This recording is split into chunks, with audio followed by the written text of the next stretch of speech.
Without objection, the motion to reconsider is laid on the table.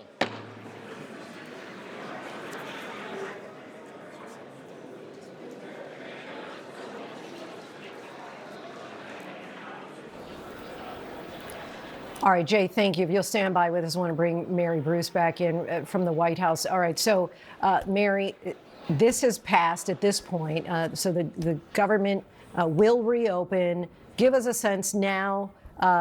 This bill will, in very expedited order, make its way to President Trump for his signature.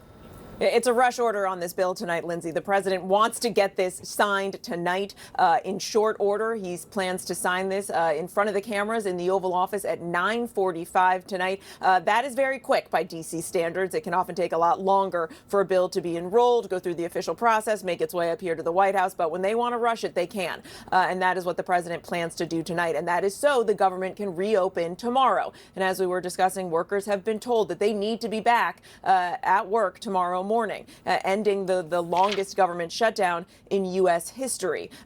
President Trump also proceeded over what is tied for the second longest government shutdown in U.S. history. So he has two of these lengthy historic shutdowns under his belt. But tonight, given the way that this ended, given the way that Democrats held out for 40-plus days over these demands over health care and yet have been willing to reopen the government without, let's be honest, getting what was their core demand, the extension of those Obamacare subsidies, the president, this White House, is feeling politically very good tonight. You can imagine there is some vindication there, Mary Bruce. Mary, actually, I do want to get one more question to you as we're about to bring in a Republican congressman to get his take on this.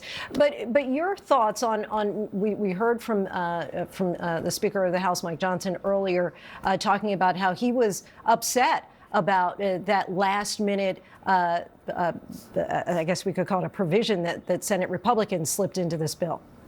Yeah, lots of questions about how this is going to work, being able to essentially have the ability to sue over these phone records, which, again, keep in mind, are not detailed, of what was discussed in a phone call, but simply the fact that a call occurred, a call log, if you can imagine something like that. But that provision, making it in there over the objection, as you saw, of many Republicans and Republican leaders, but in there nonetheless, and now will be passed into law when the president signs this here later tonight. I think there are also a lot of questions about what comes next in terms of health care, which is what this shutdown was essentially all over.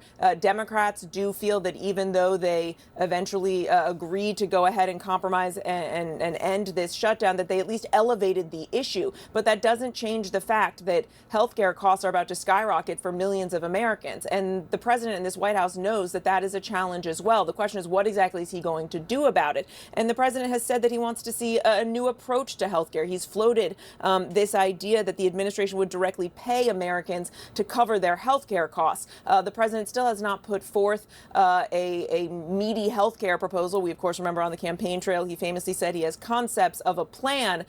Whether that plan starts to take shape in more of a concrete way in the coming weeks and months, given the attention that this shutdown put on this issue, will certainly be something we are watching very closely, Lindsay. Yes, because clearly Republicans have said now for more than a decade that Obamacare doesn't work, and we'll see what they ultimately are able to come up with to replace it. Mary Bruce from the White House, thanks so much.